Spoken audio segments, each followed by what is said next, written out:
Hello students, next topic की ओर आगे बढ़ते हैं। आज का टॉपिक है हमारा चक्रजी गति। ठीक है, प्रमेय है इसका, इम्पोर्टेंट है। एक कण एक चक्र जिसका अक्ष ऊर्ध्वाधर तथा शीर्ष नीचे की ओर है पर नीचे की ओर फिसलता है, गति ज्ञात करना है। अथवा सेकेंड स्टेटमेंट है इसका, एक कण एक रुक्ष चक्र पर नीचे की ओर फिसलता है, घर्षण गुणांक म्यू है, कण की गति ज्ञात कीजिए। ठीक है, तो यहाँ पर हम एक चक्रज ले लेते हैं इस तरह से। ये हमारा एक्स अक्ष, वाई अक्ष। यहाँ सपोज हम मान लेते हैं कि ये जो चक्रज है इस पर किसी पार्टिकल की जो स्थिति है वो क्या है, पी पर है। तो इसका जो परिणामी होगा वो क्या होगा, आर। इसके जो भार होगा एम जी नीचे की ओर, और ये इस पर जब हम स्पर्श रेखा खींचेंगे तो ये ओ एक्स से कितना कोण बनाएगा, साई कोण बनाएगा। ठीक है, देन आगे बढ़ते हैं। माना कि किसी क्षण कण की चक्रस पर स्थिति P है, ये वाला हिस्सा। ठीक, माना कि बिंदु P पर चक्रस पर स्पर्शी OX से कितना कोण बनाता है, साई कोण बनाता है। बिंदु P पर स्पर्शी व अभिलंब के अनुदिश गति के समीकरण है mv dv अपॉन में ds is equal to minus mg sine. Equation number 1। Second, M V square upon में रो इज इक्वल टू समीकरण 1 और समीकरण 2 हमारे पास आ गए। तथा हम जानते हैं कि वक्र का समीकरण, ठीक है, जो चक्रस का समीकरण हमारे पास आता है वो क्या आता है, S is equal to 4a sine. तो हम यहाँ से साइन की वैल्यू निकाल सकते हैं। तो ये हो जाएगा एस अपॉन में 4a is equal to sine. इस साइन की वैल्यू को हम इक्वेशन नंबर 1 में पुट करते हैं। तो इस तरह हमने वैल्यू पुट कर दी तो हमारे पास आया M V D S D V upon D S is equal to minus M G S upon में 4a। एम से एम सब्ट्रैक्ट हो गया है, हमारे पास बचा v डी वी अपॉन में D S is equal to minus G S upon में 4a। इस v D V upon D S को हम लिख सकते हैं डी स्क्वायर एस अपॉन में D T square is equal to minus G S upon में 4a इज इक्वल टू हम इसको लिख सकते हैं माइनस जी अपॉन में 4a इंटू एस।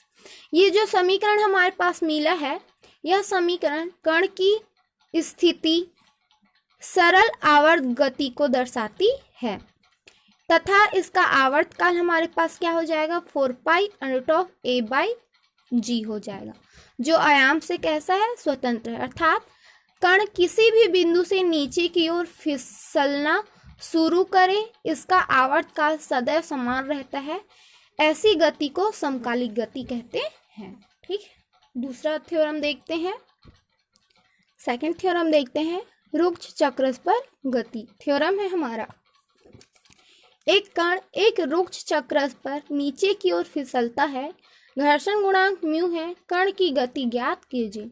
डायग्राम है हमारे पास, ये हमारा एक चक्रज है, इस पर कण की स्थिति कहीं पर P है, इसका OX के अनुदिश हमारे पास जो मिलेगा वो क्या है, mg साइन, इसका परिणामी R, mg भार नीचे की ओर, mg कॉस साइन ऊर्ध्वाधर की। ठीक है, माना कि जब कण नीचे की ओर चक्रस पर फिसल रहा है, किसी क्षण यह बिंदु P पर है जहां कण का वेग v तथा चाप OP is equal to x है। ये हमारा O से P चाप है और यहाँ से यहाँ तक की जो दूरी है, चापी दूरी है, वो कितना है, x है। अब चूंकि कण नीचे की ओर फिसल रहा है, मतलब जो पार्टिकल हमारा P है, जो स्थिति P है, वहां से जो पार्टिकल है वो नीचे O की ओर गिर रहा है, तब घर्षण बल ऊपर की ओर क्रिया करेगा। मतलब पार्टिकल पर जो भी घर्षण बल लगेगा वो ऊपर की ओर काम करेगा। तब गति के समीकरण से M V D V upon में D S is equal to mu R minus M G sine. ये हमारी जो वैल्यू है, ये वाली वैल्यू, ये हमारा क्या रहेगा, म्यू आर रहेगा। ठीक है, हम इसको इक्वेशन नंबर 1 दे देते हैं। तथा ऊर्ध्वाधर के लिए हमारे पास क्या हो जाएगा, अभिलंबवत के लिए एम वी स्क्वायर अपॉन में rho is equal to R minus M G cos sine. अब दोनों इक्वेशन में से आर को जब हम प्रतिस्थापित करेंगे तो हमको क्या करना पड़ेगा, यहाँ पर म्यू का मल्टीप्लीकेशन करना पड़ेगा।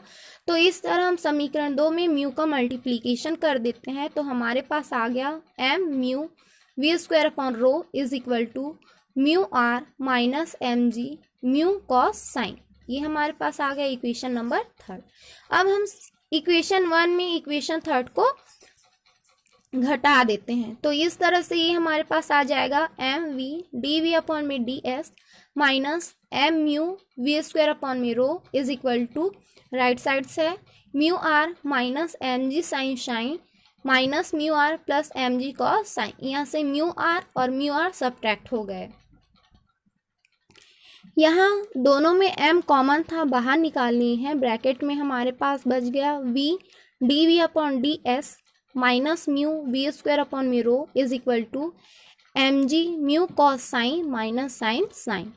दोनों तरफ से m सब्ट्रैक्ट हो गए, तो हमारे पास बचा v डी वी अपॉन में D S minus mu V square upon में rho is equal to G mu cos sine minus sine sine. ठीक है, अब यहाँ पर जो हमारे पास ये v है, इस v को हम क्या लिख सकते हैं, v स्क्वायर।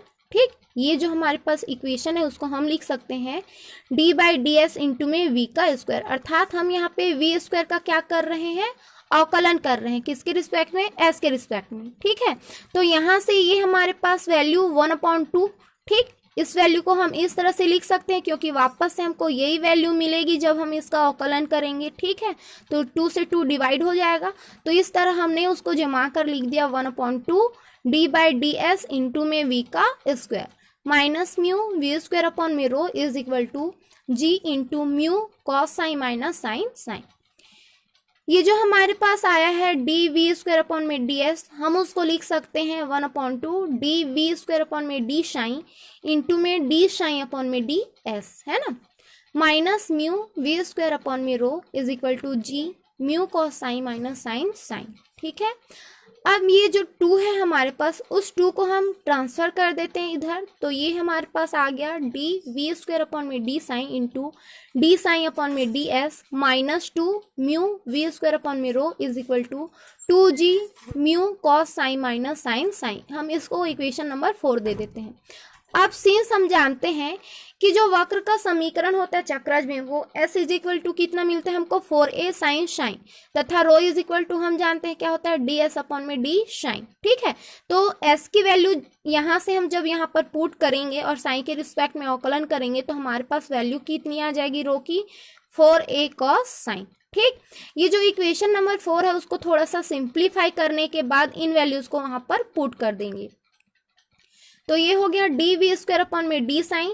हम यहाँ पर इसकी वैल्यू पुट कर दिए हैं क्योंकि यहाँ पर है डी साइन अपॉन में डी एस, तो ये भी पलट जाएगा, तो ये हो गया 1/रो minus 2 mu V square upon में rho is equal to 2g mu cos sine minus sine sine. दोनों में 1/रो कॉमन है, कॉन्स्टेंट बाहर निकाल के इधर ट्रांसफर कर देंगे, तो हमारे पास आ गया डी वी स्क्वायर अपॉन में D sine minus 2 mu V square is equal to 2 rho G into में mu cos sine minus sine sine. ठीक है, अब वैल्यूज पुट कर देते हैं यहाँ पर, डी वी स्क्वायर अपॉन में D sine minus 2 mu V square is equal to 2g, rho की वैल्यू कितनी है 4a cos sine, value put कर दी इंटू में mu cos sine minus sine sine. ठीक है, 2 4 जा 8 हो गया, 8ag cos sine into mu cos sine minus sine sine. अब यहाँ पर देखिए हमारे पास आ गया है डी वी स्क्वायर अपॉन में D sine minus 2 mu V square is equal to इतना। ठीक है, तो यहाँ पर देखिए ये जो हमको इक्वेशन मिल रहा है, एक रैखिक समीकरण का इक्वेशन मिल रहा है और किसमें, वी स्क्वायर में, तो इसका जब हम IF निकालेंगे तो कितना मिलेगा हमको, e की पावर माइनस 2 म्यू साइन, और इसका जो पूर्ण हल होगा हमारे पास वो क्या हो जाएगा, वी स्क्वायर इंटू ई की power minus 2 mu sine is equal to 8ag integration E की power minus 2 mu sine into cos sine into में mu cos sine minus sine sine और प्लस c कोई कांस्टेंट। ये जो c है इसकी जो वैल्यू है वो कण की गति की प्रारंभिक और अंतिम स्थिति पर निर्भर करेगी। इस तरह ये जो हमारा इक्वेशन हमको मिला है उससे हम ये निष्कर्ष निकालते हैं कि जो कण का वेग है वो कण की किसी भी स्थिति में ज्ञात की जा सकती है। ठीक है, आज के लिए इतना ही स्टूडेंट, थैंक यू।